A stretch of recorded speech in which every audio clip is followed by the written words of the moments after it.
ॐ अज्ञानतिमिरान्धस्य ज्ञानाञ्जनशलाकया चक्षुरुन्मीलितं येन तस्मै श्रीगुरुवे नमः। श्रीचैतन्यमनोभीष्टं स्थापितं येन भूतले स्वयं रूपकदा मह्यं ददाति स्वपदान्तिकं। वन्देऽहं श्रीगुरुं श्रीयुतपदकमलं श्रीगुरून् वैष्णवांश्च श्रीरूपं साग्रजातं सहगणरघुनाथान्वितं तं सजीवं साद्वैतं सावधूतं परिजनसहितं कृष्णचैतन्यदेवं श्रीराधाकृष्णपादान् सहगणललिता श्रीविशाखान्वितांश्च।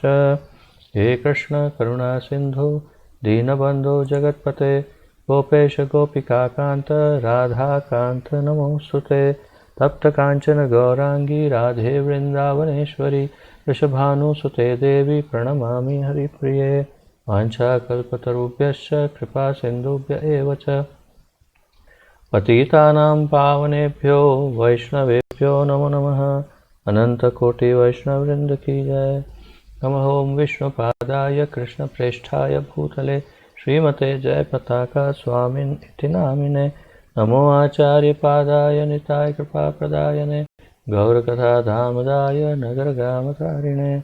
नमः ओं विष्णुपादाय कृष्णप्रेष्ठाय भूतले श्रीमते भक्तिवेदान्त स्वामिनिति नामिने। नमस्ते सारस्वते देवे गौरवाणी प्रचारिणे निर्विशेषशून्यवादी पाश्चात्यदेशतारिणे। जय श्री कृष्ण चैतन्य प्रभु नित्यानंद श्री अद्वैत गदाधर श्रीवासादि गौरभक्तवृंद।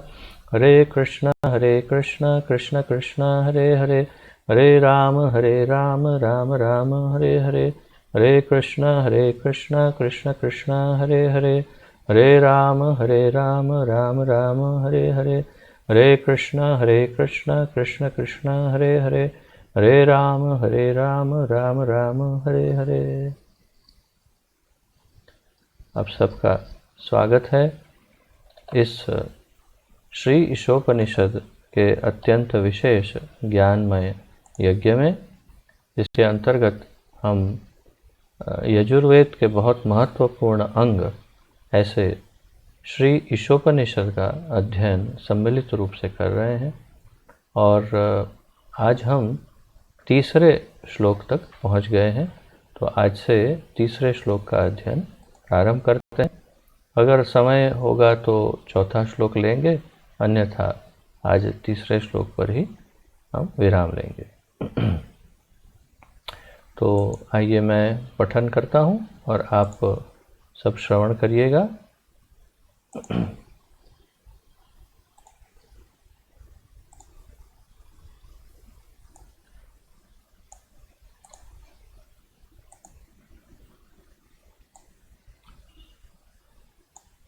श्री ईशोपनिषद मंत्र 3, तीसरे नंबर का मंत्र।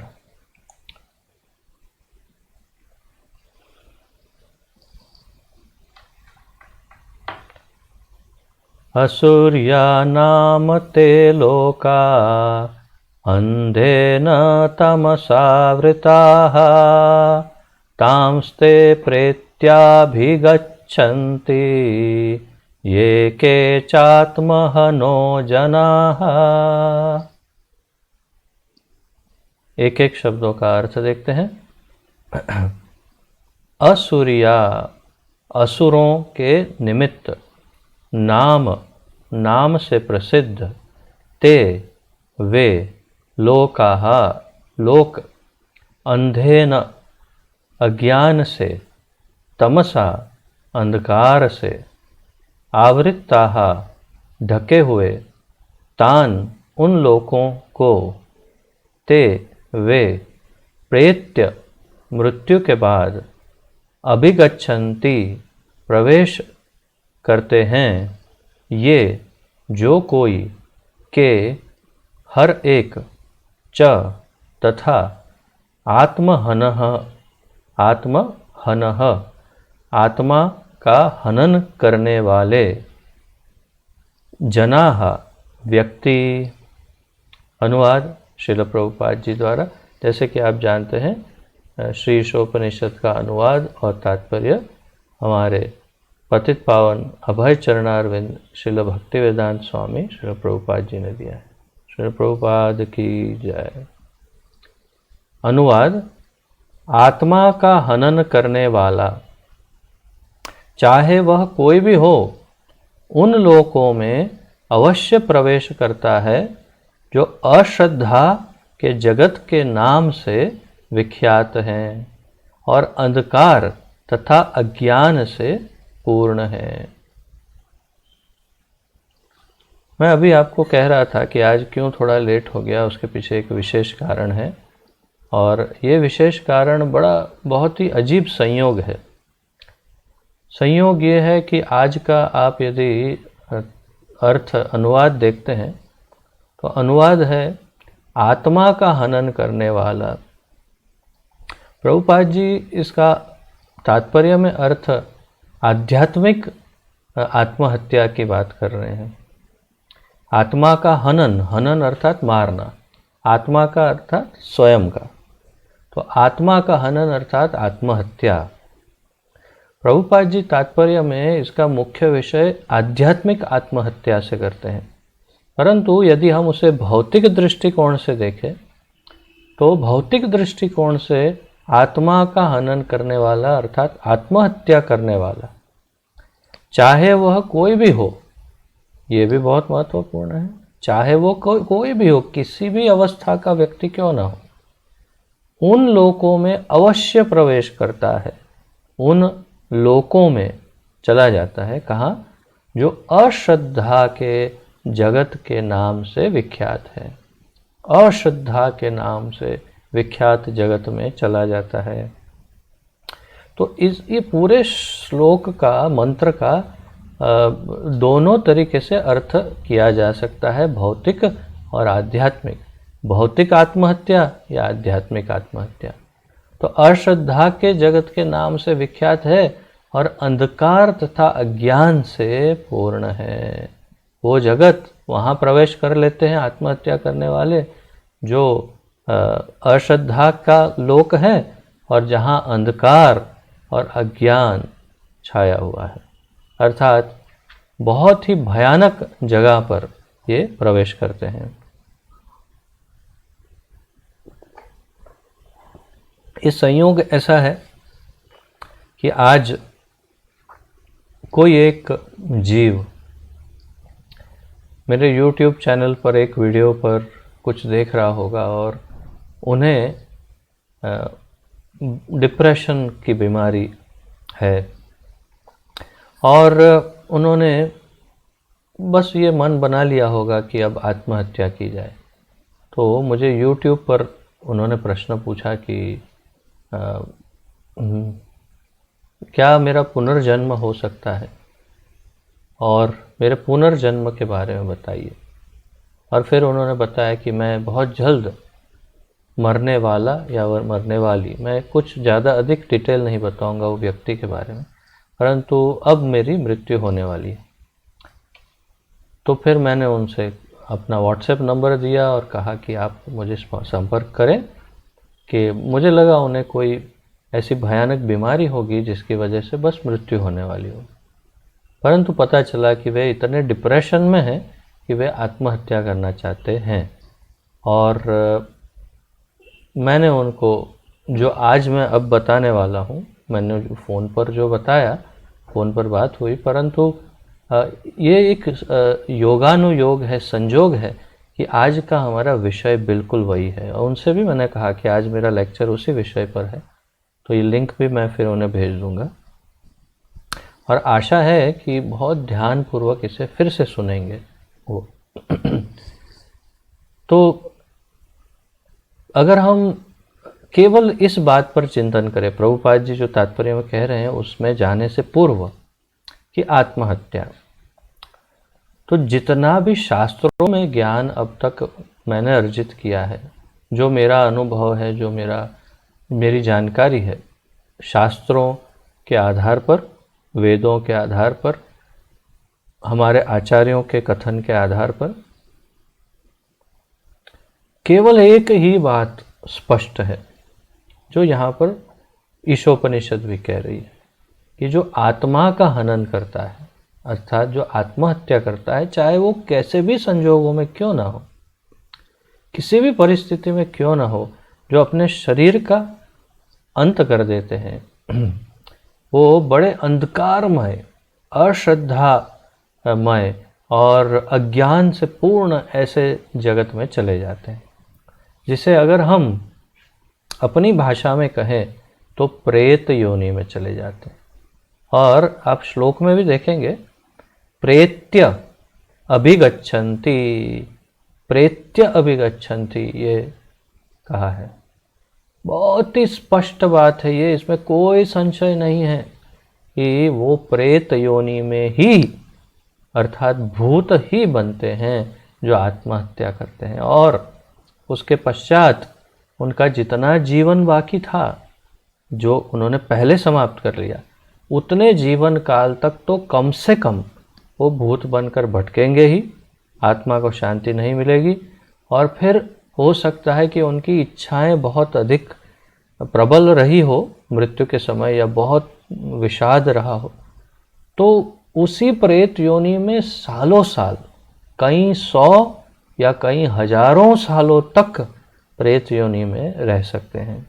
हमारे पास ऐसे कई प्रमाण हैं, एविडेंस, जिससे हम ये सिद्ध कर सकते हैं कि कई जीव जो प्रेत योनि में गए, हजारों वर्षों तक प्रेत योनि में रहे, और बस किसी करुणावान कोई वैष्णव ने जब हरिनाम संकीर्तन सुनाया उन्हें, तब जाकर के उनकी मुक्ति हुई। तो बहुत ही कठिन परिस्थिति में उस जीव को फिर दुख भोगने पड़े, और इतने अधिक दुख बढ़ जाते हैं। अगर मान लीजिए कि अगर हम आंकड़ों से गिने, तो अगर मान लीजिए कि 25% अभी दुख भोग रहे हैं, आंकड़ों में, केवल आंकड़ों से, तो आत्महत्या के बाद उनको 250% दुख भोगने पड़ सकते हैं, अर्थात कि उससे 10 गुना बढ़ जाते हैं। उतने दुख, उतना विषाद, उतनी तकलीफें प्रेत योनि में होती है, क्योंकि ये निम्न योनि है, इससे अधम योनि है, अंधकारमय योनि है, पाप योनि है, अश्रद्धामय और अज्ञान से पूर्ण ये योनि है, और इसलिए उस योनि में बहुत कष्ट होते हैं। जब भी हमारे कोई स्वजन अगर स्वाभाविक रूप से जब गुजर जाते हैं, तो हमारे घर में अभी 2 जनों का पिछले 2 सालों में, 2-3 सालों में 2 जनों ने शरीर त्याग किया, तो उनके लिए जो भी कुछ कर्मकांडीय वगैरह विधियां, यज्ञ वगैरह करवाएं, तो उससे ये जानकारी मिली। वो ब्राह्मण बड़े विद्वान थे, तो उन्होंने सब समझाया। बहुत स्पष्ट लिखा है शास्त्रों में, जैसे हम कहते हैं ना, जन्मना जायते शूद्र, जैसे ही एक जीव का जन्म होता है, शरीर में आता है, तो वो शूद्र के रूप में ही आता है, चाहे वो किसी भी कुल में हो। उसी प्रकार से जैसे ही कोई शरीर छोड़ देता है, तो तुरंत ही वो प्रेत योनि में चला जाता है, चाहे कोई भी हो। हाँ, भगवान के भक्तों की बात इसमें नहीं है। जो भगवान के माम उपेत्य तो कौन्तेय पुनर्जन्म न विद्यते, या अंत काले च मामेव स्मरण मुक्त्वा कलेवरम, तो यह प्रयाति मद भावम। तो जो भगवान का स्मरण करते हुए उनके भक्त जो शरीर छोड़ते हैं, वो तो सीधे ही भगवत धाम चले जाते हैं। उनके लिए कोई बीच में कोई रुकावट नहीं, कोई प्रश्न नहीं, सदा सदा के लिए मुक्त हो जाते हैं, शांत हो जाते हैं, आनंद में रहते हैं सदा सदा के लिए। परंतु जो लोग भगवान के भक्त नहीं हैं, भगवान के परायण नहीं, जो भगवान के प्रति जिन्होंने अपने आप को समर्पित नहीं किया, जो शरण ग्रहण नहीं की ठाकुर जी की, ऐसे लोगों का क्या होता है, तो शास्त्र बताते हैं मृत्यु के बाद तुरंत ही वो प्रेत योनि में चले जाते हैं। और शास्त्र यहाँ तक समझाते हैं कि वो उस घर, जिस घर में उन्होंने अपना शरीर त्याग किया, या जो परिवार है, उस घर के दरवाजे पर जा कर के बैठ जाते हैं। ये सब वर्णन है, जैसे गरुड़ पुराण आदि जो भी शास्त्र हैं, जो मृत्यु के पर्यंत जो भी है सब समझाते, और वो वहाँ पर प्रेत बन करके उल्टा लटकते हैं, ये शास्त्रों में बताया। फिर जब 10वीं 12वीं 13वीं की विधियाँ सब करते हैं, 11वीं 10वीं 11वीं 12वीं 13वीं की जो विधियाँ होती है, वो विधियाँ जब इतने 13 दिन की हो जाती है, तब विशेष रूप से जो 11-12 की जो विधियां हैं और जिसमें पिंड दान करते हैं, तो जब पिंड उनको दान दिया जाता है, तब वो प्रेत योनि से मुक्त होकर पितृ योनि में ट्रांसफ़र होते हैं। तो पितृ लोग थोड़ा हमसे ऊपर का लोक है, वहाँ भी कोई बहुत आनंद क्या ऐसा कुछ नहीं, वो भी बहुत विषाद का ही, तकलीफ़ों का ही लोक है, परंतु कम से कम थोड़ा प्रमोशन होता है, प्रेत में से पितृ में हो जाते हैं, और फिर वहाँ पर उनका जो भी समय है उतना समय बिताकर दूसरा जन्म फिर ले सकते हैं, किसी और शरीर में प्रवेश करते हैं। तात्पर्य क्या है कि प्रेत योनि तो लगभग सभी जीवों के लिए है, परंतु विशेष रूप से जो आत्महनन करते हैं, आत्महत्या करते हैं, सुसाइड करते हैं, उनके लिए तो निश्चित है कि वो चाहे फिर कुछ भी हो, उनको प्रेत योनि में ही भटकना पड़ता है, मुक्ति नहीं मिलती, तकलीफ़ें बहुत बढ़ जाती हैं, और जो वो चाहते हैं वो कर नहीं सकते। तो इसलिए मेरा तो जो भी आज या कभी भी जो भी ये सुने ये रिकॉर्डिंग वीडियो का, उनके चरणों में मेरा ये निवेदन है कि कभी ये गलती मत करें, कभी नहीं, किसी संजोगों में, किसी परिस्थिति, किसी अवस्था में नहीं। It is better to change your life than to end your life. किसी भी परिस्थिति में जीवन को बदलना ज़्यादा श्रेयकर है, जीवन का अंत कभी श्रेयकर नहीं हो सकता, कभी उससे कोई लाभ नहीं होगा, बल्कि बहुत बड़ा नुकसान होगा। और जैसे मान लो कोई बहुत ही गहरी खाई में गिर गए हो, इस प्रकार दुखों की जो मात्रा है वो बहुत अधिक बढ़ जाएगी। और इसीलिए बस इतना ही सूत्र याद रखिए, change your life, don't and your life. इतना ही सूत्र, change your life, don't and your life. अपने जीवन को बदल दीजिए, भगवान की शरण में जाइए, भगवान के बारे में श्रवण कीजिए, उनके भक्त बनिए, उनका भजन करिए, नाम जप करिए, भगवान की सेवा करिए और जीवन को बदलिए, परंतु जीवन का अंत मत लाइए। तो ये विशेष रूप से आज उन्होंने मुझे फ़ोन किया, उसके कारण मैं प्रेरित हुआ कि इसके बारे में और अधिक बोलूं, इसलिए मैं इतना निवेदन कर रहा हूं। अब आइए प्रभुपाद जी के तात्पर्य में चलते हैं, और प्रभुपाद जी आध्यात्मिक आत्महत्या की बात कर रहे हैं, उसके बारे में ज्ञान प्राप्त करते हैं। तात्पर्य, मनुष्य जीवन अपने भारी उत्तरदायित्वों के कारण पशु जीवन से भिन्न होता है। तो मनुष्य का जो जीवन है वो अपने उत्तरदायित्वों के कारण, जिम्मेदारियों के कारण पशु जीवन से अलग होता है। पशुओं की कोई जिम्मेदारी नहीं होती, और जो होती है वो जिम्मेदारियों का कोई मोल नहीं होता। लेकिन फिर भी ऐसा होता है कि पशुओं को भी ये एहसास होता है कि ये मेरी जिम्मेदारी, उनका एहसास होता है, परंतु उसकी कोई वैल्यू नहीं।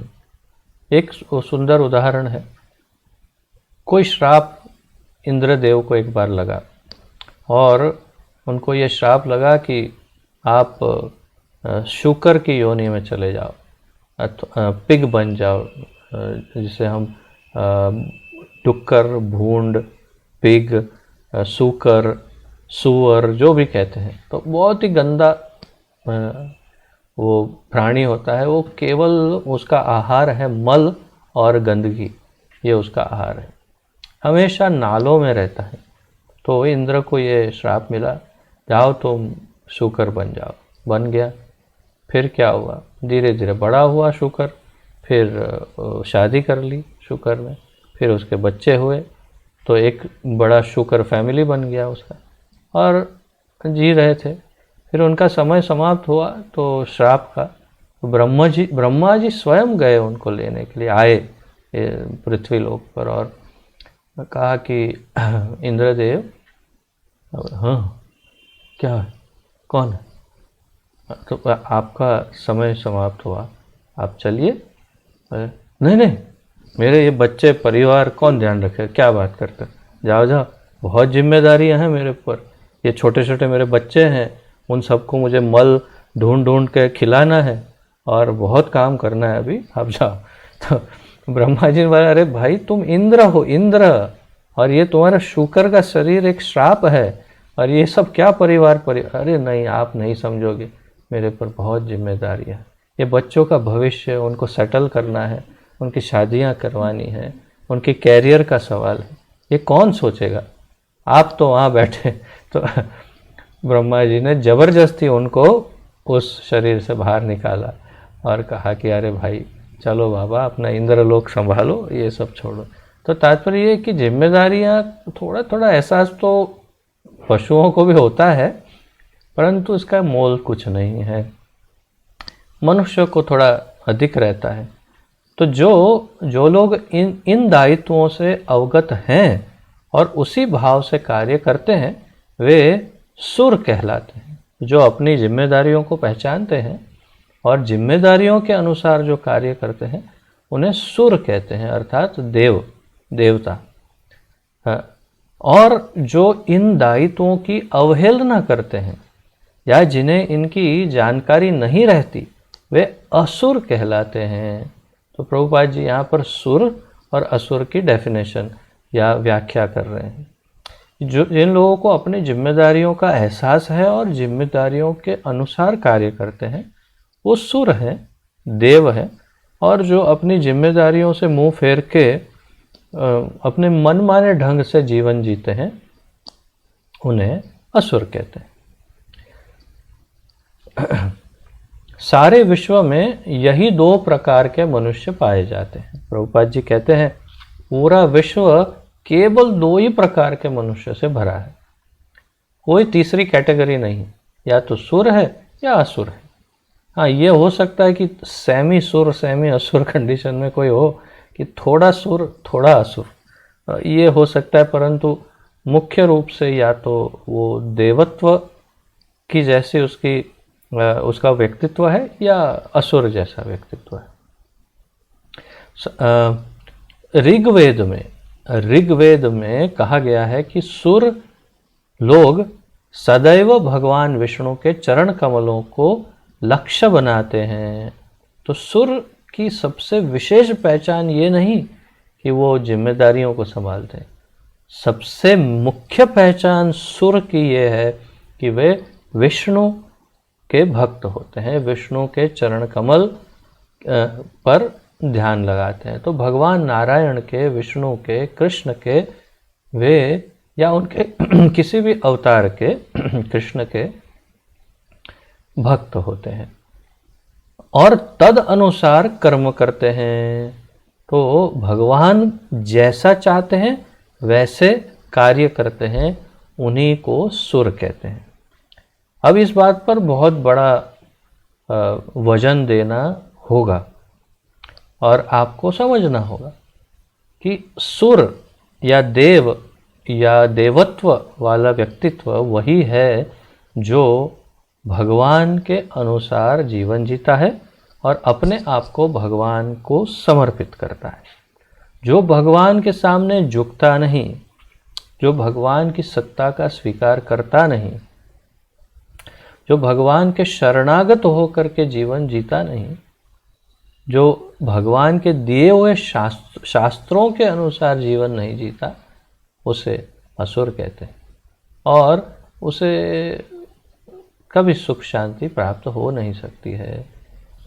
तो उनका मार्ग सूर्य के पथ के ही समान देदीप्यमान रहता है। प्रभुपाद कहते हैं कि जैसे सूर्य का रास्ता कैसा तेजस्वी और प्रकाशित होता है, वैसा ही प्रकाशित रास्ता भगवान के भक्त अर्थात सुर का होता है। तो ये स्पष्ट मैसेज है, और हम तो काफ़ी समय से काफ़ी अध्ययन कर रहे हैं, तो हमारे लिए तो काफ़ी स्पष्ट है कि भगवान के भक्त हुए बिना और कोई दूसरा मार्ग नहीं। चाहे करोड़ों जन्मों तक ढूंढो दूसरे रास्ते, परंतु रास्ता नहीं मिलेगा। भगवान भी कहते हैं भगवत गीता में, बहुनाम जन्म नाम अंते ज्ञानवान माम प्रपद्यते। बहुत जन्म लेने के बाद कोई ज्ञानी, बुद्धिमान, वैज्ञानिक या चिंतक या जो भी हो, बहुत सारे जन्म लेकर बहुत ज्ञान अर्जित करने के बाद आखिर में इसी नतीजे पर पहुंचता है, ओह वासुदेव सर्वम इति, भगवान कृष्ण ही सब कुछ है, स महात्मा सुदुर्लभ। और फिर ऐसे कहते हैं कि ऐसे महात्मा भी बहुत कम होते हैं। ये सामान्य बात नहीं, सभी ज्ञानी भगवान की शरण ग्रहण नहीं करते, परंतु जो करते हैं वो बहुत दुर्लभ होते हैं, भगवान कहते हैं। तो इस प्रकार वो सुखी भी रहते हैं और उनका जीवन उज्जवल होता है। बुद्धिमान मनुष्यों को सदैव स्मरण रखना चाहिए कि आत्मा को मानव शरीर देहांतरण के चक्र में लाखों वर्षों के विकास के पश्चात प्राप्त होता है। बुद्धिमान मनुष्यों को बुद्धिहीन कितने बुद्धिहीन घूम रहे, उन्हें कोई लेना देना ही नहीं। उनको केवल एक ही लेना देना है, मेरी इंद्रियों का क्या। मुझे बस इतना ही समझ में आता है कि मुझे खाना चाहिए, मुझे मेरी सब इंद्रियों को तृप्त करना है, और कुछ नहीं। बिल्कुल 100% एक पशु के जैसा जीवन, पशुवत जीवन जीते हैं। धर्म आप जानते ही हैं इस श्लोक को, कई बार हम इसकी चर्चा कर चुके हैं। आहार निद्रा भय मैथुनम च सामान्यम एतत् पशुभिर नराणाम धर्म्यम ही तेषाम अधिको विशेषो धर्मेन हीन पशुभि समान। तो जो ये आत्मचिंतन नहीं करते कि मैं कौन हूँ, क्यों मुझे सुख दुख आते हैं, ये बुद्धिहीन लोग हैं जो सोचते नहीं और पशु के जैसे जीवन जीते हैं। तो इनकी बात नहीं, हम बुद्धिमानों की बात कर रहे हैं। बुद्धिमान मनुष्य को सदैव स्मरण रखना चाहिए कि आत्मा को मानव शरीर देहांतरण के चक्र में लाखों वर्षों के विकास के पश्चात प्राप्त होता है।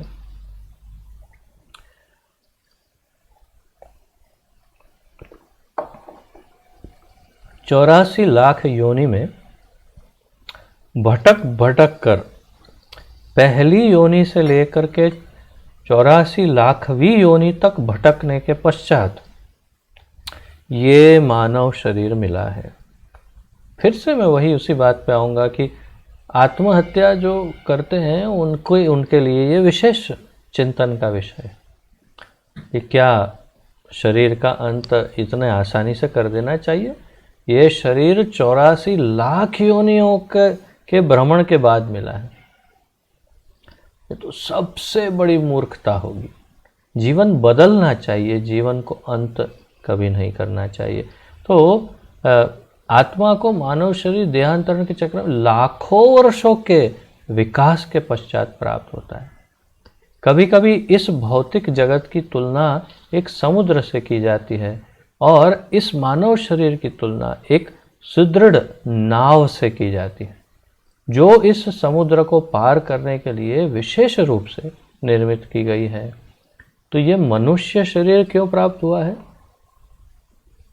ये जीवन मानो एक भव सागर है, एक समुद्र है, और ये शरीर एक नाव है जिससे इस सागर को पार किया जा सकता है। 84 लाख योनियों में जो प्रथम 80 लाख योनियां हैं, उन सभी में से कोई भी शरीर ऐसा नहीं उपयुक्त नहीं, पर्याप्त नहीं, योग्य नहीं कि जिसके द्वारा हम इस भव सागर को पार कर सकते हैं। इस भव सागर को पार करने के लिए केवल ये एकमात्र मनुष्य शरीर ही चाहिए, और वो मिला है, और अब हम इसे ऐसे कचरे की तरह फेंक रहे हैं। कैसी बात हो गई जानते हैं? ये तो वैसी बात हो गई कि जैसे हीरे की खान में आप गए और ऐसे वहाँ से इतना सारा कोयला लेकर आए, और कोयला एक डिश में रखा, देखा ओह इसमें से एक हीरा निकला। आपने वो हीरा उठाया और यूं कचरे के डब्बे में फेंका, और बाकी कोयले को तिजोरी में रख दिया। बस हम ये कर रहे हैं, हम यही कर रहे हैं कि हम हीरे को कचरे में डाल रहे हैं, कोयले को तिजोरी में रख रहे हैं। इस शरीर को सजाने में, इसके सुख दुख में, इसकी इंद्रियों को संतुष्ट करने में हम कोयले को तिजोरी में रखने जैसा काम कर रहे हैं। और जो हम हैं मूल रूप से जीवात्मा, जिसे मुक्त होने के लिए ये शरीर मिला है, उसको भूल करके वो हीरे को कचरे में डाल रहे हैं। ये हमारा कार्य है, ये हमारा दुर्भाग्य है। तो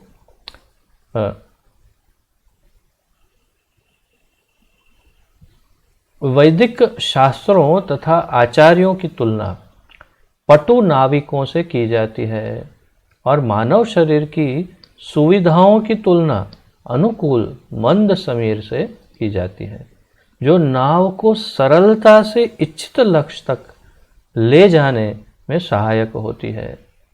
तो ये शरीर तो नाव है, ठीक है, समुद्र भवसागर है, ठीक है।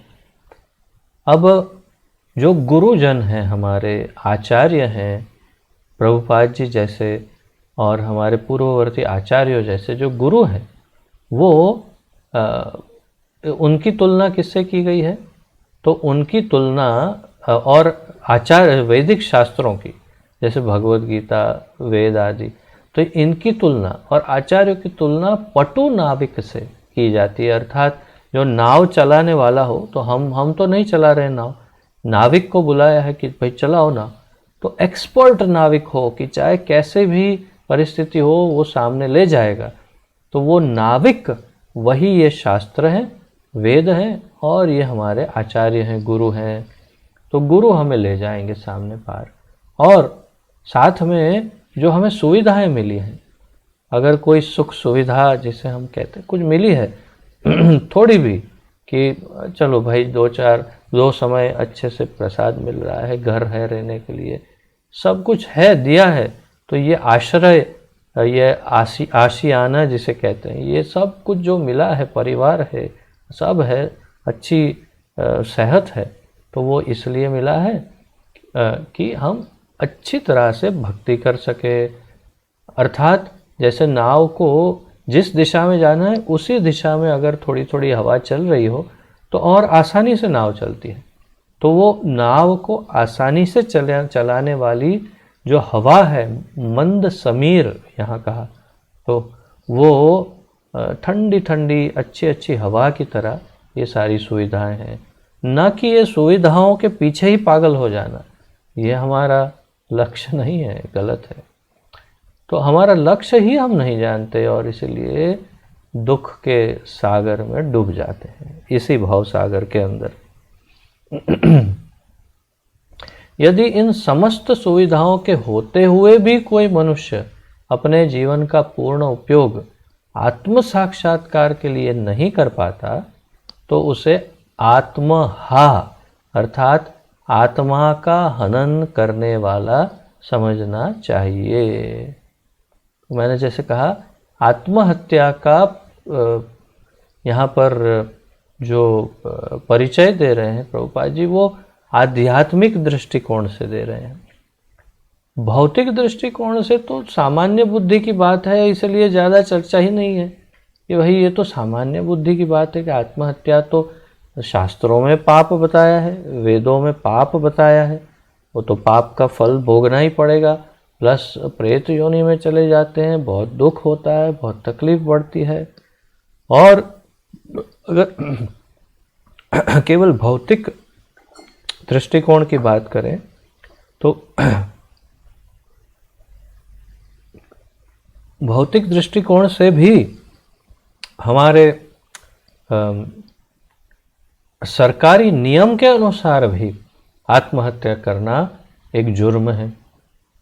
तो तात्पर्य ये है कि वो उसकी तो बात ही नहीं कर रहे, आध्यात्मिक दृष्टिकोण से कह रहे हैं कि इन सब सुविधाओं के होते हुए भी अगर कोई मनुष्य जीवन का पूर्ण उपयोग आत्म साक्षात्कार के लिए नहीं कर पाता, केवल अपनी इंद्रियों की तृप्ति के लिए, अपने लिए, सुख के लिए, भोग के लिए, बस अपने लिए करता है यदि कोई उसका उपयोग, तो उसे आत्महा अर्थात आत्मा का हनन करने वाला, आत्मघाती या आत्महत्या कर चुका हुआ आदमी या जीव समझना चाहिए। तो वो व्यक्ति आत्महत्या कर चुका है या उस प्रोसेस में है। कैसी आत्महत्या? आध्यात्मिक आत्महत्या, जिसे प्रभुपाद जी अंग्रेजी में हमेशा कहते थे स्पिरिचुअल सुसाइड, आध्यात्मिक आत्महत्या। जो अपने लिए जीते हैं वो आत्महत्या करते हैं। श्री ईशोपनिषद स्पष्ट रूप से चेतावनी देती है कि आत्मा का हत्यारा सदा दुख भोगने के लिए विज्ञान के गहनतम अंधकार में प्रवेश करना निश्चित है। तो ईशोपनिषद क्या बताती है? चेतावनी देती है कि आत्मा का जो हत्यारा है वो सदैव दुख भोगेगा, ये निश्चित है। और ज्ञान के गहनतम अंधकार में प्रवेश करेगा, ये भी निश्चित है। अत्यंत गहरे अज्ञानमय, अर्थात वही प्रेत योनि है, वो जो भी हो, या फिर बहुत ही दुख तकलीफों में डूब जाएगा।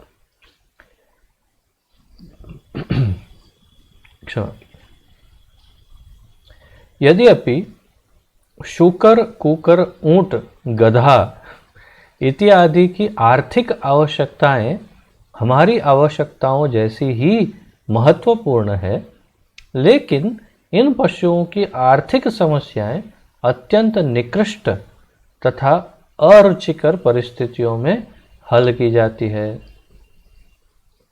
इन सब प्राणियों की, पशुओं की, सबकी तकलीफें हो सकती है, परंतु इनकी समस्याएं हल भी हो जाती है और वो सब इतना महत्वपूर्ण नहीं।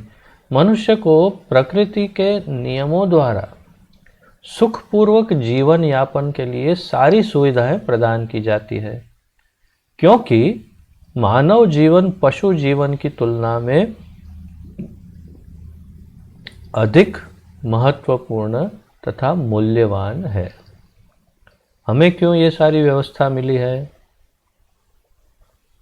हमें ये व्यवस्थाएं इसलिए दी गई है ताकि हमारा जीवन, क्योंकि हमारा जीवन पशुओं के जीवन से अधिक मूल्यवान है, और ताकि हम इसका उपयोग करके, इन सुविधाओं का उपयोग करके अपने जीवन के वास्तविक लक्ष्य तक पहुंच सके। और वास्तविक लक्ष्य क्या है? इस जीवन मृत्यु और दुख सुख के इस चक्र से मुक्त हो करके भगवान के पास हमेशा के लिए जा सके, भगवत धाम जा सके। कई लोग कहते हैं मृत्यु के बाद वो तो भगवत धाम चले गए। अरे सामान्य लोग ऐसे भगवत धाम नहीं जाते, वो या तो स्वर्ग में जाते हैं या नरक में जाते हैं। और स्वर्ग में जाना कैसे निश्चित होता है, वो भी ज्ञान नहीं होता लोगों को। ऐसे कौन से महान पुण्य कर्म किए हैं जो स्वर्ग लोग जाने मिलेगा? और ऐसा कैसे निश्चित रूप से कह सकते हैं कि ऐसे कोई पाप नहीं किए कि नरक नहीं जाना पड़ेगा? तो जो भी हो, परंतु जन्मों के बाद जन्म, एक जन्म से दूसरा जन्म, दूसरे से तीसरा जन्म, किसी न किसी योनि में जन्म लेते रहना पड़ता है। कर्म के इस चक्रव्यूह में गोल गोल गोल गोल गोल गोल गोल गोल घूमना पड़ता है। क्यों घूमना है, कब तक घूमोगे। इस जन्म में यदि स्वाद चख लिया बहुत अच्छे से और अगर मज़ा नहीं आ रहा है तो अब मुक्त होने के लिए एक ही रास्ता है, और यही हम बार बार बताते हैं, प्रभुपाद जी बार बार बताते हैं। ये एक ही रास्ता है, भगवान के शरणागत भक्त हो जाओ, भगवान को कहो, हे ठाकुर जी मैं आपका हूँ, मैं संपूर्ण रूप से आपकी शरण में हूँ, मेरा उद्धार कीजिए, मुझे बस इस जन्म मृत्यु के चक्र से मुक्त कीजिए, मुझे रास्ता बताइए, वास्तविक गुरु से मेरी भेंट करवाइए और रास्ता बताइए जिससे मैं इससे मुक्त होकर के आपके चरणों को प्राप्त कर सकूं, मुझे और जन्म नहीं लेने। ऐसी प्रार्थना करनी चाहिए। और एक बार भी प्रार्थना की होगी यदि पूर्ण हृदय पूर्वक, तो ठाकुर जी रजिस्टर में एंट्री कर देंगे। एक बार रजिस्टर में एंट्री हो गई तो फिर बस फिर उनका कार्य है, हाँ हमारा काम है भजन का, और उनका कार्य है ये देखना कि ये सही रास्ते पे जा रहा है और आएगा मेरे पास सीधा। अन्यथा सामान्य रूप से कोई भी कहे हाँ इसकी मृत्यु हो गई भगवत धाम चला गया, ऐसे नहीं होता है, कोई भगवत धाम ऐसे नहीं जाते। हाँ, अन्यथा ऐसी ऐसी योनियों में जन्म लेना पड़ सकता है कि जिसकी हम कल्पना नहीं करते। तो ये जन्म को व्यर्थ मत करो, इसका सही उपयोग करो, पूर्ण उपयोग करो। मनुष्य को प्रकृति के नियमों द्वारा सुखपूर्वक जीवन यापन के लिए सारी सुविधाएं प्रदान की जाती है, क्योंकि मानव जीवन पशु जीवन की तुलना में अधिक महत्वपूर्ण तथा मूल्यवान है।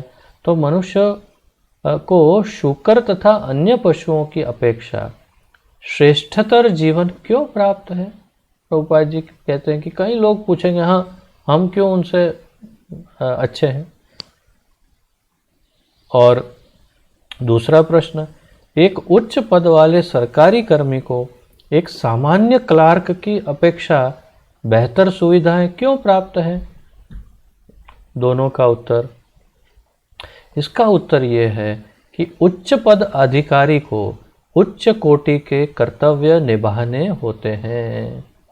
तो जो ऊपरी अधिकारी है उसे बड़े बड़े कार्य करने होते हैं, इसलिए उन्हें सुविधाएं अधिक देनी पड़ती है।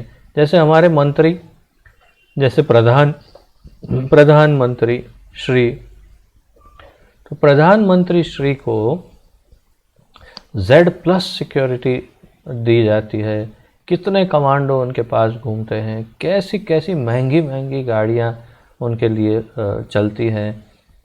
वो एक अकेले अगर मान लीजिए वो जैसे दुकान से कुछ गेहूं चावल खरीद के वापस आएंगे तो उनके साथ 50 गाड़ी जाएगी, 50 गाड़ी वापस आएगी, इतना पेट्रोल उड़ जाएगा।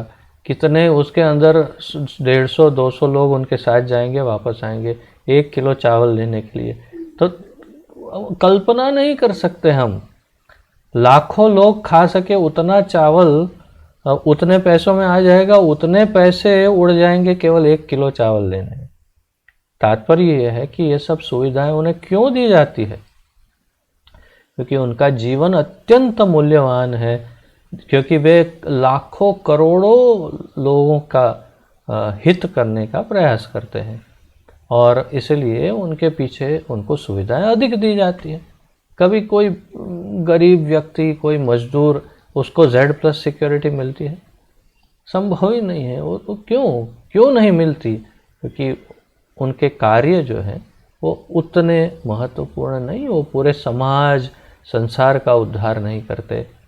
तो मनुष्य का जीवन इसलिए अधिक महत्वपूर्ण है क्योंकि हम अपना तो उद्धार कर ही सकते हैं, परंतु साथ में बहुत सारे लोगों का उद्धार कर सकते हैं, प्रचार करके, उनको भगवान का भक्त बना करके। तो इसलिए मनुष्य को ज़्यादा सुविधा मिलती है।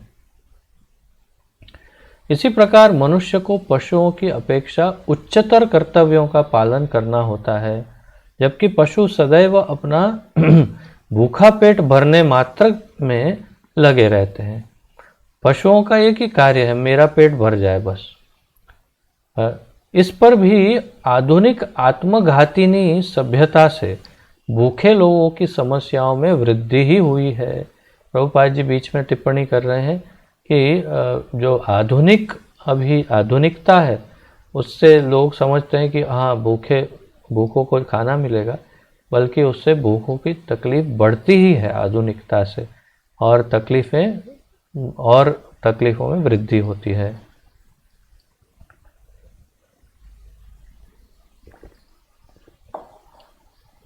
जब हम क्षमा कीजिए, जब हम किसी आधुनिक सभ्य मनुष्य रूपी सजे धजे पशु के पास पहुंचते हैं और उससे आत्म साक्षात्कार में रुचि लेने के लिए कहते हैं, तो वह इतना ही कहना चाहेगा कि वह अपने पेट की क्षुधा शांति के लिए काम करना चाहता है और एक भूखे मनुष्य को आत्म साक्षात्कार की कोई आवश्यकता नहीं है। तो जब हम ऐसे किसी आधुनिक व्यक्ति के पास जाते हैं और कहते हैं, और कितना प्रभुपाद जी ने क्या भाषा का इस्तेमाल किया है, कह रहे हैं जब हम किसी आधुनिक सभ्य मनुष्य रूपी सजे धजे पशु के पास जा पहुंचते हैं, हमारा वास्तविक परिचय दे रहे हैं प्रभुपाद जी। आधुनिक काल में जो मनुष्य है वो सभ्य अपने आप को मानता है और सज धज के बैठता है, परंतु वो सजा धजा सभ्य पशु ही है, क्योंकि धर्म नहीं है। यदि वो भगवान में नहीं मानता, आत्मा का ज्ञान नहीं कि मैं शरीर हूँ क्या आत्मा हूँ क्या है, तो वो एक पशु के समान है। धर्मे नहीं न पशु भी समान।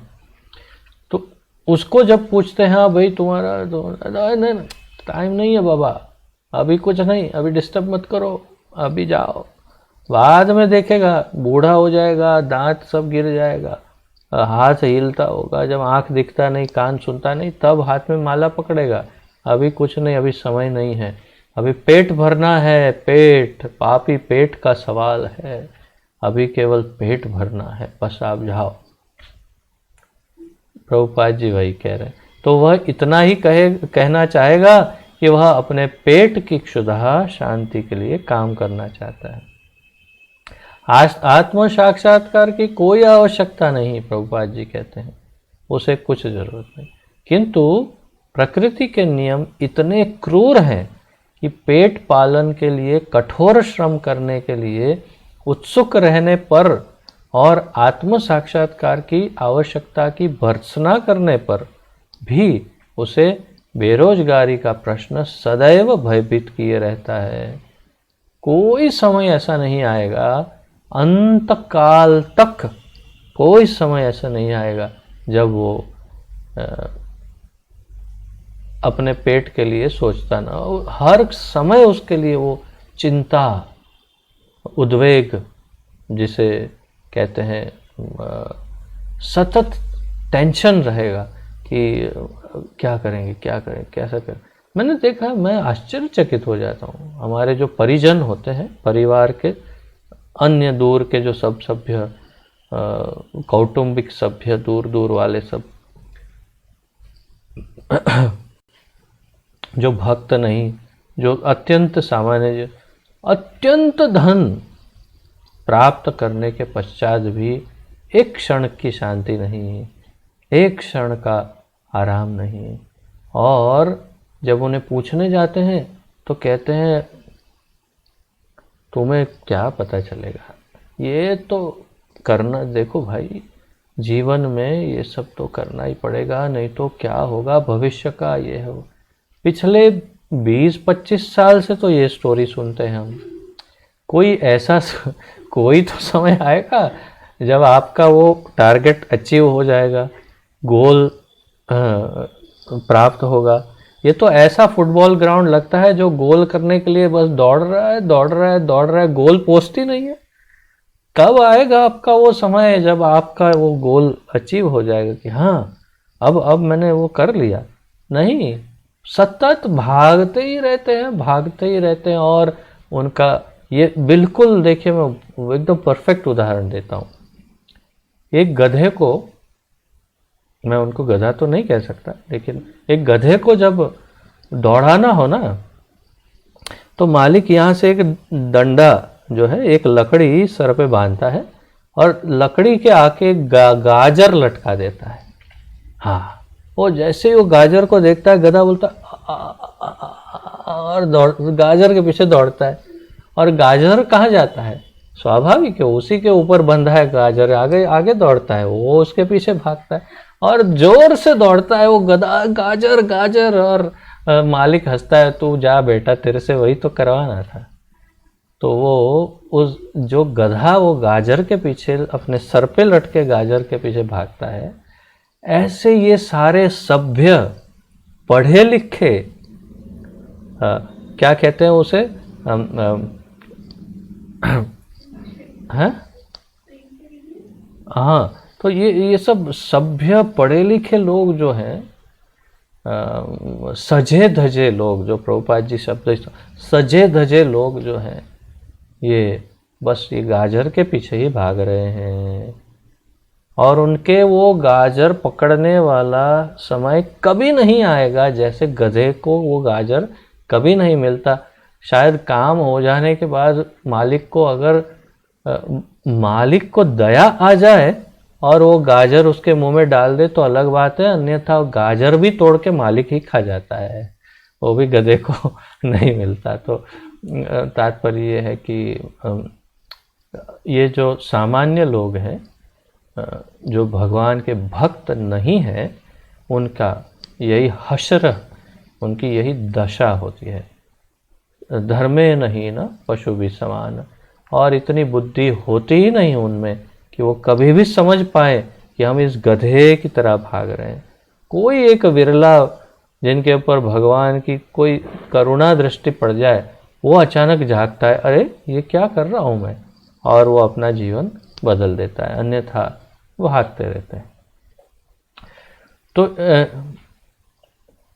हमें ये मनुष्य शरीर गधों, शुकरों तथा कुत्तों के समान कठोर श्रम करने के लिए नहीं मिला, अपितु जीवन की सर्वोच्च सिद्धि प्राप्त करने के निमित्त मिला है।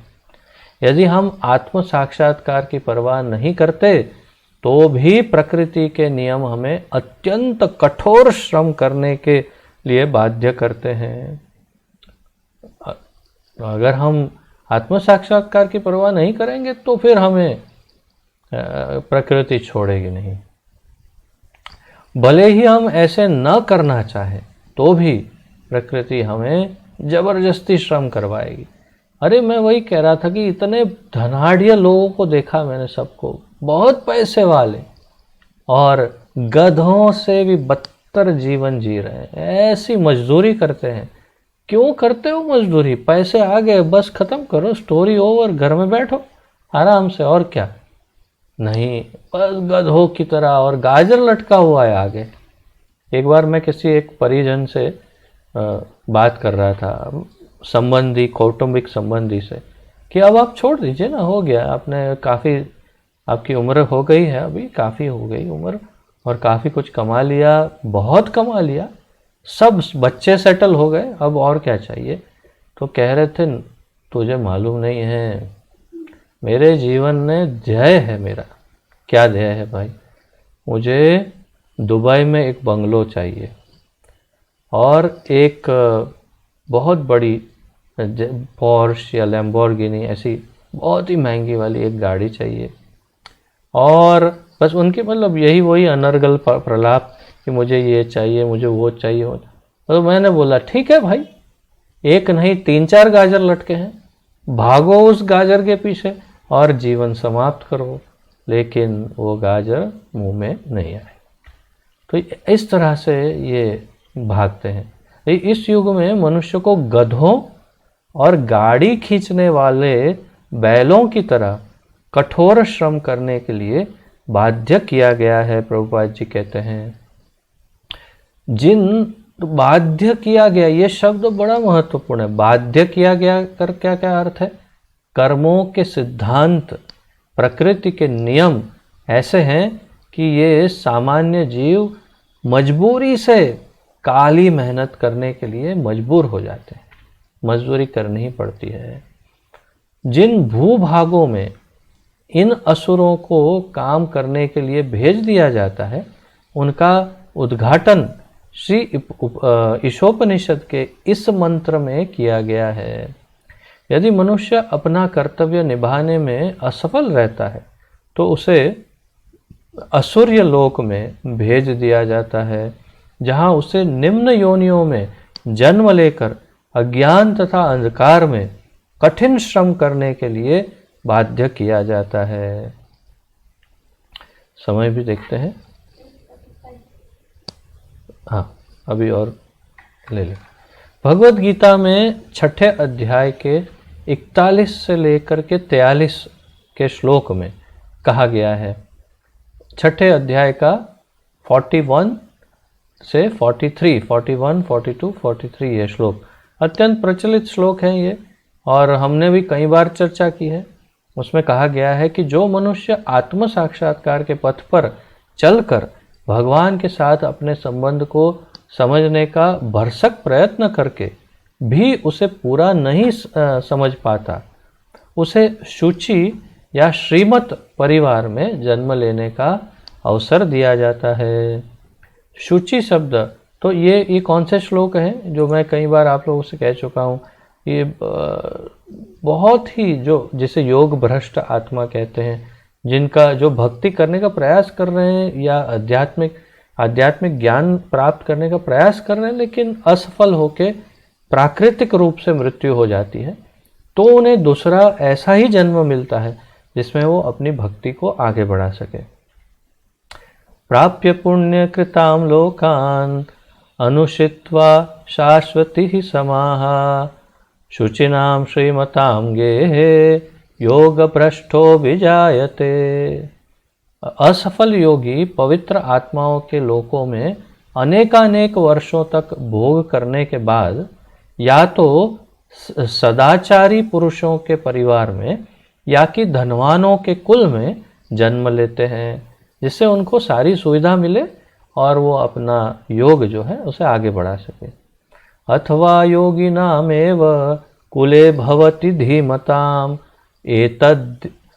एतद्धि दुर्लभतरम लोके जन्म यदीदृशम। अथवा यदि दीर्घ काल तक योग करने के बाद असफल रहे तो, अर्थात भक्ति या कोई भी आध्यात्मिक प्रयास करने के बाद, तो वह ऐसे योगियों के कुल में जन्म लेता है जो अति बुद्धिमान है। तो कोई दूसरे योगी के घर में, जैसे आप सब भक्त हैं, आपके घर में जिन बच्चों ने जन्म लिया है वो सामान्य नहीं हो सकते। क्यों? या फिर ऐसा भी हो सकता है कि ऐसे असामान्य जीव के कारण आप सब भक्ति में आए हैं, ऐसा भी हो सकता है। इसलिए अपने बच्चों को अत्यंत सामान्य समझने की भूल, गंभीर भूल कभी नहीं करनी चाहिए। अपने बच्चों को उच्च कक्षा के योगी या भक्त समझ करके अंदर से, हृदय से उनका आदर करना चाहिए।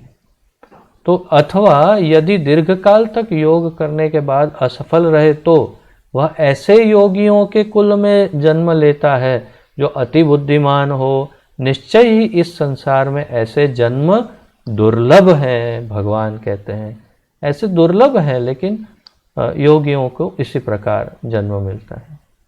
तत्र तम बुद्धि संयोगम लभते पौर्व देहिकम यतते च ततो भूयः संसिद्धौ कुरुनंदन। हे कुरुनंदन, ऐसा जन्म पाकर वह अपने पूर्व जन्म की दैवी चेतना को पुनः प्राप्त करता है और पूर्ण सफलता प्राप्त करने के उद्देश्य से वह आगे उन्नति करने का प्रयास करता है। अर्थात कि जहाँ पर उसकी गाड़ी रुक गई थी, भक्ति या जो भी भगवान के तरफ जाने का उसका जो रास्ता है, वो जो जहाँ समाप्त हो गया था, वहीं से उसे वो सब चेतना, दैवी चेतना को पुनः प्राप्त करता है। उसकी जागृति आ जाती है और फिर वो अपना योग आगे बढ़ाता है। तो इसलिए यहाँ पर प्रभुपाद जी इसका उदाहरण देते हुए इन श्लोकों का यहाँ वर्णन कर रहे हैं और कह रहे हैं कि इन श्लोकों में कहा गया है कि जो मनुष्य आत्म साक्षात्कार के पथ पर चलकर भगवान के साथ अपने संबंध को समझने का प्रयत्न करते हैं, भरसक प्रयत्न करके भी उसे पूरा नहीं समझ पाता, उसे शुचि या श्रीमत परिवार में जन्म लेने का अवसर दिया जाता है।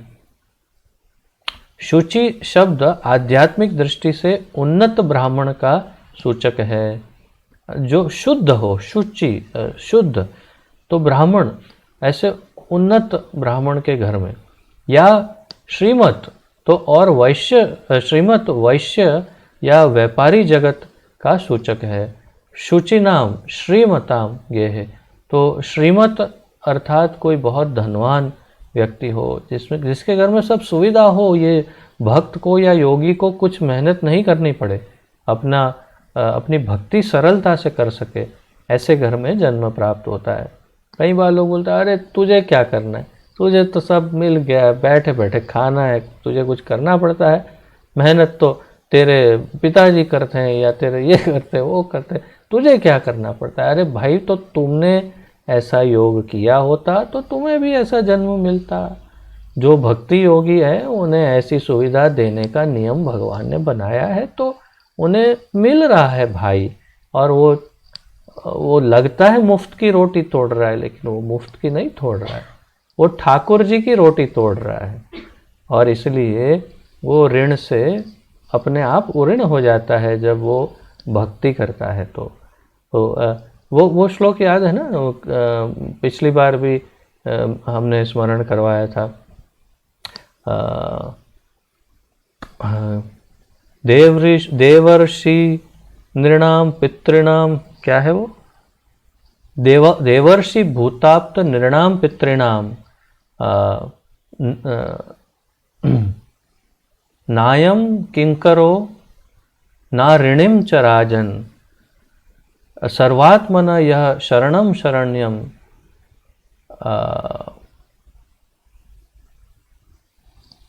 आखिरी लाइन भूल गया।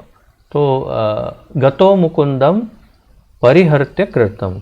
हाँ, तो देव ऋषि नृणाम पितृणाम, देवों का, ऋषियों का, नृणाम राजा का, पितृणाम परिवारजनों का, अर्थात परिवारजनों का, पितरों का, भूत अर्थात सारे जीवों का, आप्त हमारे परिजन, परिवारजन जो कुटुंबी जन है, आप्त जनों का, या ना किंकरो, किंकर अर्थात नौकर चाकरों का, ना ऋणिम च राजन, किसी का भी ऋण नहीं लगता, किसे गतो मुकुंदम शरणम शरण्यम, जो भगवान कृष्ण का भक्त है उसे किसी का भी ऋण चुकाना नहीं पड़ता, वो सब ऋण से उऋण हो जाता है, उसे कोई ऋण लगता नहीं, तो वो भगवान का भक्त है, मुक्त हो गया अपने आप ही। तो ये जीव ऐसे घर में जन्म लेते हैं और अपनी भक्ति को आगे बढ़ाते हैं। इससे सूचित होता है, प्रभुपाद जी कहते हैं कि जो व्यक्ति आत्म साक्षात्कार पाने में सफल नहीं होता, उसे इस जन्म में किए गए सत्य प्रयासों के कारण अगले जन्म में अवसर प्रदान किया जाता है। यदि पतित व्यक्ति को सम्मानित तथा उच्च कुल में जन्म लेने का अवसर प्रदान किया जाता है, तो सफल व्यक्ति को कौन सा पद मिलेगा, इसकी कल्पना करना कठिन है। भगवत साक्षात्कार करने के प्रयास मात्र से मनुष्य को धनी या उच्च परिवार में जन्म मिलने का आश्वासन प्राप्त हो जाता है। भगवत साक्षात्कार करने के प्रयास मात्र से मनुष्य को अगले जन्म में धनी या उच्च परिवार में जन्म मिलने का तो आश्वासन मिल ही जाता है, रजिस्टर हो गया। इसलिए भगवान ने बोला, ओ ठीक है, इसको जरा वो थोड़ा स्पेशल घर में जन्म देना, उसको तकलीफ नहीं होना चाहिए, वो मेरी भक्ति में थोड़ा फोकस कर सके। किंतु जो प्रयास ही नहीं करता, जो मोह के प्रच्छन्न बना रहना चाहता है, मोह से प्रच्छन्न बना रहना चाहता है, अर्थात मोह से ढका रहना चाहता है, जो अत्यधिक भौतिकवादी है और भौतिक भोगों में आसक्त है, उसे नरक के गहनतम भोगों में प्रवेश करना पड़ता है, जैसी कि सारे वैदिक साहित्य में पुष्टि की गई है। सभी वेदों में यही स्पष्ट है। जो भगवान के भक्त हैं या जो भक्ति योग या आध्यात्मिक अपनी चेतना को जागृत करने का जो प्रयास कर रहे हैं, कि पहचानने का प्रयास कर रहे हैं, उन्हें सुविधा मिलती है, और जो केवल इंद्रियों का भोग करते हैं उन्हें फिर नरक जैसे लोकों में डाल दिया जाता है। ऐसे भौतिकवादी असुर कभी कभी धर्म का स्वांग करते हैं, किंतु उनका चरम लक्ष्य भौतिक समृद्धि रहता है। भगवत गीता के 16वें अध्याय के 17 और 18, ये दो आप पढ़िएगा, 16वें अध्याय के 17-18।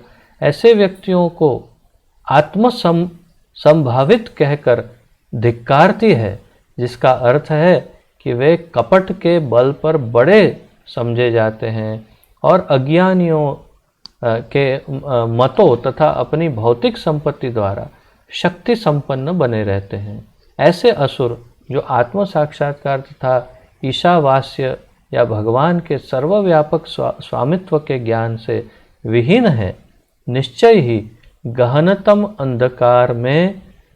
अंधकार पूर्ण क्षेत्रों में प्रवेश करेंगे। ये आप अवश्य पढ़िएगा 16.17 और 18। और इसमें स्पष्ट कहा गया कि कौन कैसी दुर्गति किसकी होगी। दुर्गति केवल उनकी होती है जो भगवान के प्रति उनकी कोई रुचि नहीं।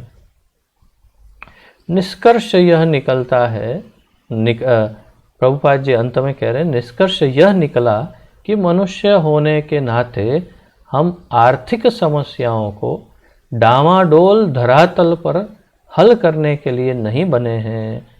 हमारा ये शरीर क्यों है, जीवन क्यों है, आर्थिक समस्याओं को जो इधर उधर हो रही है उसको सॉल्व करने के लिए जीवन नहीं मिला है।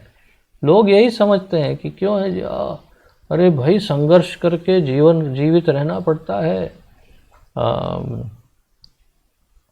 वो एक कहावत है ना, सर्वाइवल ऑफ द फिटेस्ट। जो शक्तिशाली है वही बस अपने आप को जीवित रख सकता है, तो हमें तो अब कुछ भी करके संघर्ष करके जीवित रहना है। अरे भैया, उसके लिए नहीं मिला ये शरीर।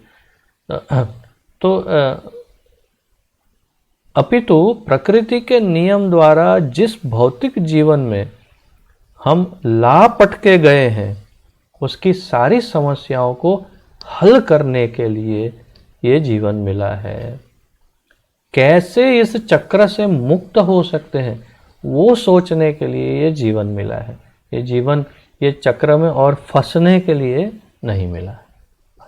यही सार है। और ये था आज का तीसरे नंबर का श्लोक मंत्र श्री ईशोपनिषद से। और अब आप में से किसी का यदि कोई प्रश्न आदि हो तो प्रस्तुत कर सकते हैं, अन्यथा हम विराम लेंगे।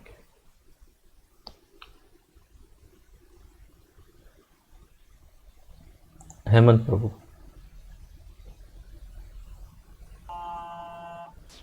हरे कृष्णा प्रभु जी, दंडवत प्रणाम। धन्यवाद प्रभु जी, भक्ति में होते हुए भी अगर कोई भक्त ये आवाज़ क्या आ रही है पीछे दूसरी? हाँ, मोबाइल फोन आया है इसके लिए। हाँ, तो कट कर दीजिए। राजू प्रभु जी का फोन आया। आपको कट कर दीजिए। प्रभु जी, भक्ति में होते हुए भी कोई अगर भक्त आत्महत्या करते हैं तो उसकी सिचुएशन क्या होता है? सबसे पहली बात तो ये है कि भक्ति में रहते हुए कोई आत्महत्या करे, ये संभावना ही नहीं। और यदि वो भक्ति में रहते हुए आत्महत्या करते हैं तो या तो उन्हें भक्ति का संपूर्ण ज्ञान ही नहीं, और वो केवल बहुत ही प्रारंभिक भक्त हैं कि जिन्हें बहुत ही कम ज्ञान है और थोड़ा सा भाव है अच्छा सा, सद्भावना हो सकती है, या तो फिर परेशानी के कारण भक्त बन गए हैं। जो 4 प्रकार के भक्त भगवत गीता में भगवान बताते हैं कि कौन चतुर्विधा भजन्ते माम, तो वो 4 प्रकार में आर्त, जो दुखी व्यक्ति है, वो दुख के कारण भक्त बनने का प्रयास करता है, और फिर भी दुख बहुत ज़्यादा बढ़ गया तो आत्महत्या, तो वो वास्तव में वही कैटेगरी है। तो भगवान अवश्य ही उसे कुछ न कुछ उसकी जो तकलीफ़ें हैं उसमें कुछ सुधार कर सकते हैं, परंतु आत्महत्या कभी कोई भक्त नहीं करते या ना करनी चाहिए। और जो भक्त है वो वास्तव में करते ही नहीं, क्योंकि वो सब ज्ञान प्राप्त कर चुका होता है। वो अपने आप को जानता है कि मैं जीवात्मा हूँ, मैं जो भोग रहा हूँ वो मेरे कर्मों का ही फल भोग रहा हूँ, और उसे वो स्वीकार करता है। और जब भगवान का भजन करने लगता है तो अपने आप वो संकट भी टल जाते हैं, उसके जीवन के संकट टल जाते हैं। लेकिन किसी के जीवन के संकट नहीं टल रहे और वो अपने आप को भक्त कह रहे हैं, तो या तो उनका भजन ठीक नहीं, या कोई और वजह हो सकती है। परंतु भगवान का भजन करने से संकट न टले, ऐसा हो ही नहीं सकता, ऐसा संभव ही नहीं है। और इसलिए ये मानने के लिए हम तैयार ही नहीं कि कोई भक्त आत्महत्या करे। जो आत्महत्या कर रहे हैं वो भक्त हो, ये एक प्रश्न चिन्ह ही है। और कोई विशेष प्रश्न, कोई उदाहरण के साथ? हाँ हाँ। तो जी ऐसे जैसे मेरे जैसे अदम पतित भक्त हम बोल रहे हैं, लेकिन मैं तो भक्त हूँ नहीं।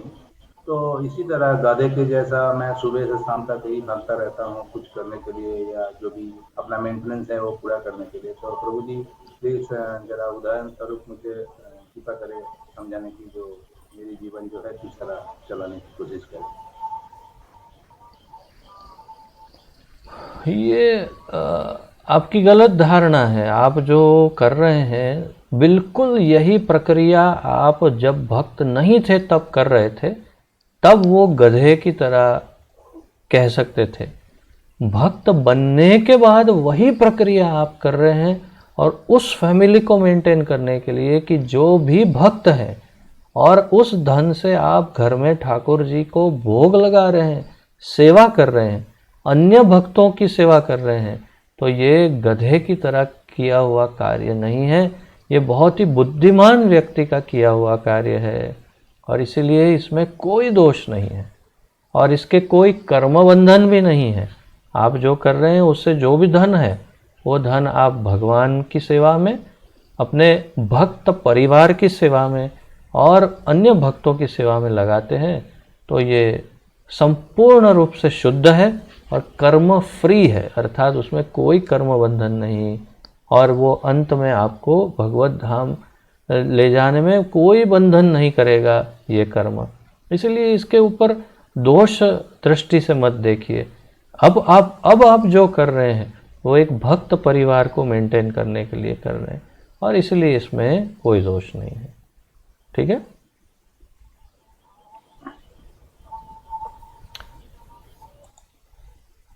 हाँ माता जी।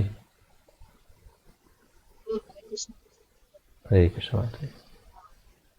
मेरा एक सवाल है, जब आपकी आवाज नहीं आ रही है ठीक से माता जी। हमारी हाँ आ रही है।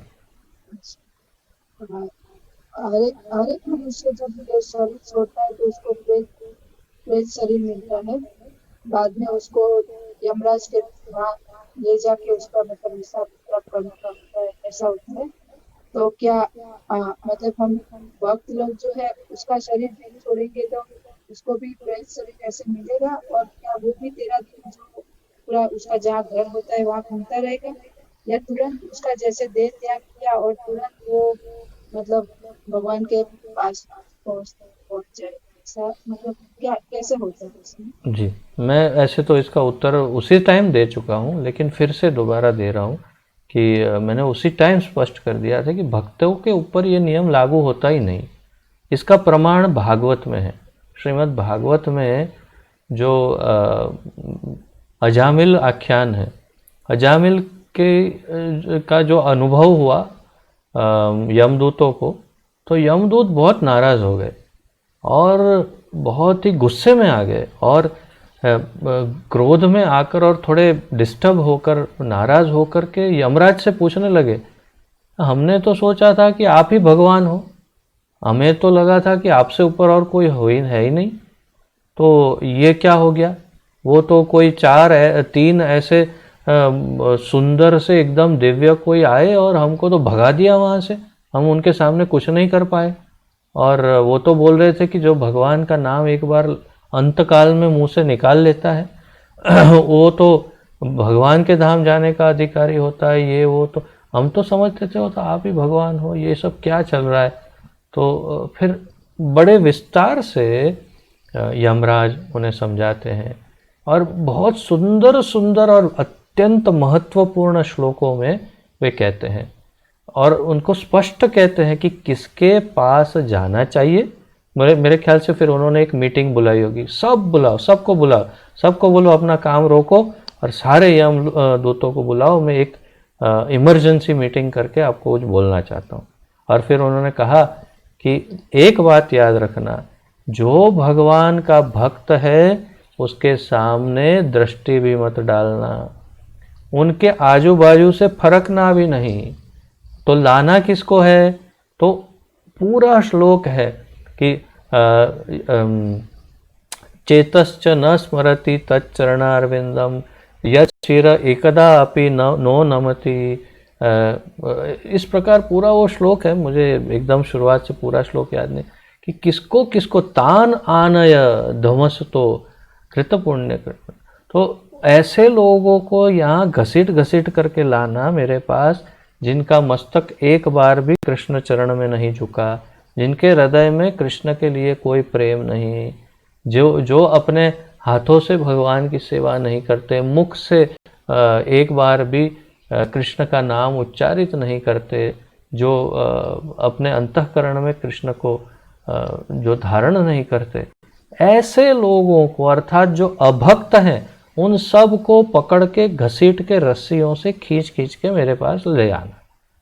परंतु इसके विपरीत जो भगवान के भक्त हैं, ऐसे लोगों को गलती से भी मत लाना।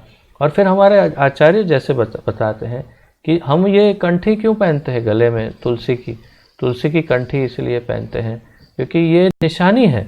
यमदूत देखते ही वो समझ जाएंगे, ओ ये तो स्पेशल है। और प्रभुपाद जी कहते हैं कि जैसे एक पालतू कुत्ते के गले में पट्टी होती है और वो पालतू कुत्ता जैसे रास्ते में घूम रहा है, तो जब सरकारी नौकर कुत्तों को पकड़ने के लिए आते हैं, वो पट्टे वाले कुत्ते को देखते हैं, ओह नहीं ये तो किसी का पालतू कुत्ता है, इसे हम छू नहीं सकते, हमारा अधिकार नहीं है। बिल्कुल उसी प्रकार हमारे गले में ये पट्टी को देख करके वो यमदूत जो है वो हमसे दूर भागते, अरे नहीं नहीं पीटना है क्या, मार बार खानी पड़ेगी, इनसे सामने भी मत देखो। तो भक्तों को जो तिलक धारण करते हैं कंठी, और मुख में जिनके हरि नाम है, हृदय में कृष्ण है, और जो भगवान के भक्त हैं, उनको तो कोई लेना देना ही नहीं है। यो यम लोक से उनका कोई नाता नहीं है, उनका हिसाब किताब सीधा कृष्ण के साथ है।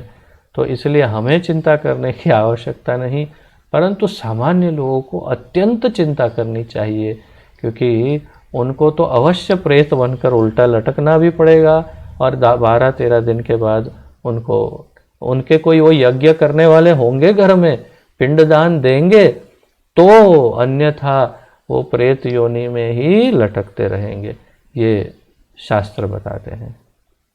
जी माता जी। तो मतलब जो 13 दिन के लिए घर में रहते हैं वो सामान्य लोगों के लिए बिल्कुल जैसे देश त्याग करता है वैसे चला जाएगा, बराबर, सीधा ही चला जाएगा। वो उनका हिसाब किताब भगवान करते हैं। और अगर मान लो किसी कारणवश उसकी भक्ति पूर्ण नहीं हुई, तो भगवान वो सारी व्यवस्था कर देंगे जिसके कारण उसके परिवारजन भी ऐसा ही कुछ करेंगे जिससे तुरंत ही वो दूसरा ऐसा शरीर प्राप्त कर लेगा कि वो तुरंत अपनी भक्ति दूसरे शरीर में शुरू कर देगा। मतलब उसमें कोई गैप नहीं रखने देंगे भगवान। वो सारी व्यवस्था करने की जिम्मेदारी ठाकुर जी की है। भक्तों का ख्याल ठाकुर जी रखते हैं, सामान्य जीवों का ख्याल यम जी रखते हैं। बस यही एक डिफरेंस है। ठीक है। हाँ और एक बात भी जी मैंने ऐसे जैसे व्हाट्सएप में ही पढ़ा था कि जी। तिलक धारण करके नहीं सोना चाहिए, ऐसा बोल रहे थे, तो वो अशुभ है ऐसा बोलना। तो मेरे मन में ये सवाल आया कि तिलक तो मतलब भगवान का बहुत पवित्र है, वो कैसे अशुभ है रात को धारण करके सोना? हमारे गुरु ऐसा महाराज मतलब व्हाट्सएप श्रील में जय पढ़ा था, पताका इसलिए स्वामी मेरी गुरु क्वेरी महाराज थी ने आपसे। हमारे परम पूजनीय गुरु महाराज श्रीमद श्रील जय पताका स्वामी गुरु महाराज ने एक घटना से ये सिद्ध किया कि तिलक कितना महत्वपूर्ण है।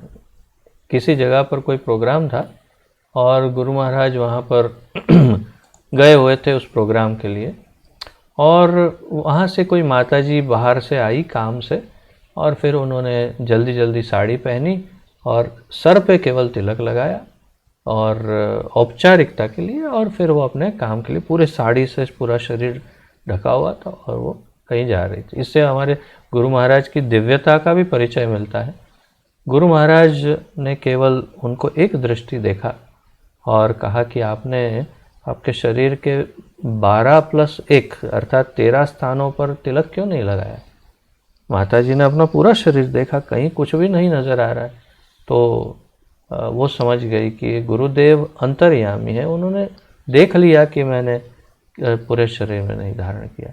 और फिर गुरु महाराज ने कहा, जो उनके शब्द हैं वो महत्वपूर्ण है, कि यदि आप लोग अपने पूरे शरीर पे ठीक से तिलक धारण नहीं करेंगे तो हम लोग आपकी रक्षा कैसे कर सकेंगे। अर्थात कि ये जो बेसिक नियम है कि एक वैष्णव को अपने सभी स्थानों पर तिलक धारण करना, कंठी पहनना, तुलसी पर 16 माला जप करना, शिखा रखना इत्यादि, तो ये बेसिक नियम, उसमें विशेष रूप से कंठी और तिलक ये बहुत ही परम परम परम आवश्यक है। और ये हमारी आध्यात्मिक सुरक्षा के लिए ये आवश्यक है। अर्थात बिल्कुल उस कुत्ते की तरह कि जिसके गले में अगर पट्टा ना हो तो उसको सरकारी नौकर अवश्य पकड़ के ले जाएंगे। वो नहीं, कितना भी अच्छा दिखता हो, लेकिन वो ये नहीं सोचेंगे, बोलेंगे पट्टा नहीं है मतलब ये फालतू घूम रहा है, इसको पकड़ के ले जाओ। तो इसीलिए हमारे लिए तिलक और कंठी 24 घंटे के लिए, 12 महीना, पूरे जीवन काल के लिए महत्वपूर्ण है। इसलिए इसे कभी नहीं छोड़ना चाहिए। कोई जगह कभी आज तक मैंने कभी नहीं पढ़ा न सुना कि तिलक रात को निकाल देना चाहिए। गुरु महाराज तो ये कहते हैं कि आप तिलक धारण करते हैं तो आप सुरक्षित हैं, अन्यथा आप नियम पालन नहीं करेंगे तो हम भी आपकी सुरक्षा नहीं कर पाएंगे। ठीक है माता जी। और किसी का कोई प्रश्न है, कुछ उत्कंठा, कुछ कहना चाहते हैं, पूछना चाहते हैं? हाँ माता जी, और भी कुछ कहना है? हाँ बोलिए। ऐसे मतलब थोड़ा इससे रिलेटेड थोड़ा है तो हाँ पूछिए। कार्तिक महीना का बहुत महत्व है। तो कार्तिक महीना में जिसका भी देह त्याग करते हैं वो डायरेक्ट लोग हो जाते हैं, ऐसा है। तो ये इस महीने में तो मतलब जब बाहरी कितने भी लोगों का मृत्यु होता है तो क्या लोगों को कृपा मिलता है कि जो भक्त होते हैं उनको ही कृपा मिलती है? बिल्कुल, केवल भक्तों को ना, स्पष्ट बात है। जो भगवान के भक्त हैं उनके लिए ये स्पेशल स्कीम है। कार्तिक में देह त्याग करना और ये सब, पुरुषोत्तम में देह त्याग करना, ये सब, ये एकादशी के दिन देह त्याग करना, ये सारी स्पेशल स्कीम केवल भक्तों को लागू होती है। जो भक्त के व्याख्या के दायरे में नहीं आते उनको कोई फर्क नहीं पड़ता। वो तो अपने कर्मों के अनुसार उनको दूसरा जीवन मिलना ही वाला है। हाँ, अगर वृंदावन धाम में उन्होंने, किसी अभक्त ने वृंदावन धाम में, वो भी कार्तिक महीने जैसे में, अगर शरीर त्याग किया है तो ये निश्चित है कि उसे कम से कम एक भक्त के घर में जरूर जन्म मिल जाएगा, उतना तो निश्चित है। अब उसे दोबारा व्रज में ही जन्म मिल जाए, चाहे पशु की योनि में मिल जाए, परंतु ये संभव है, क्योंकि व्रज तो स्वयं ही पावनकारी है। तो यहाँ कोई कैसा भी व्यक्ति यहाँ शरीर त्याग करे तो उसको उसका अतिरिक्त स्पेशल लाभ, फेवर तो मिलता ही है, परंतु अन्यथा ऐसा कुछ दूसरों को, बाहर वालों को कोई फायदा नहीं, अर्थात जो भक्त नहीं उन्हें कोई विशेष लाभ नहीं, उन्हें अपने कर्मों के अनुसार फल मिलता है। So thank you so much, thank you Prabhu, thank you. धन्यवाद माता जी, धन्यवाद। देखा कितने महत्वपूर्ण प्रश्न पूछती है माता जी, उससे सबको कितना फायदा होता है, सबका ज्ञान वर्धन होता है। तो इसीलिए सबको प्रश्न पूछते ही रहना चाहिए, जिससे सबको फायदा हो। हाँ हाँ, नहीं, वो तो कल सेवानिधि प्रभु आए थे इसलिए। ठीक है, तो आज विराम लेते हैं और कल फिर इसी ज्ञान यज्ञ को आगे बढ़ाएंगे। श्री ईशोपनिषद की जय। पतित पावन अभय चरणारविंद भक्ति वेदांत स्वामी श्रील प्रभुपाद की जय। पतित पावन गुरु महाराज की जय। आप सभी भक्तों की जय हो। निताय गौर प्रेमानंदे। हरि हरि बोल। हरे कृष्ण। आप सबको दंडवत प्रणाम और आप सबका बहुत बहुत धन्यवाद।